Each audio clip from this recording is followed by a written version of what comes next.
സ്നേഹജ്വാലയേ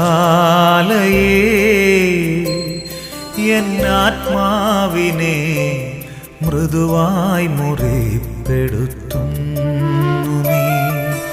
ഓ ജീവജ്വാലയേ എന്നാത്മാവിനെ മൃദുവായി മുറിപ്പെടുത്തുന്നു നീ.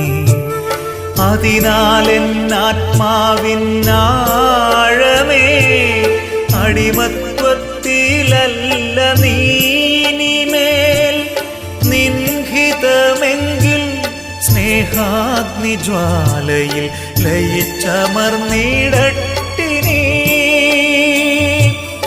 മധുര സംഭാഷണ മറവിലൂടെ മുറിപ്പെടുത്തുന്നു നീ ആർദ്രമായി. ഓ സ്നേഹജ്വാല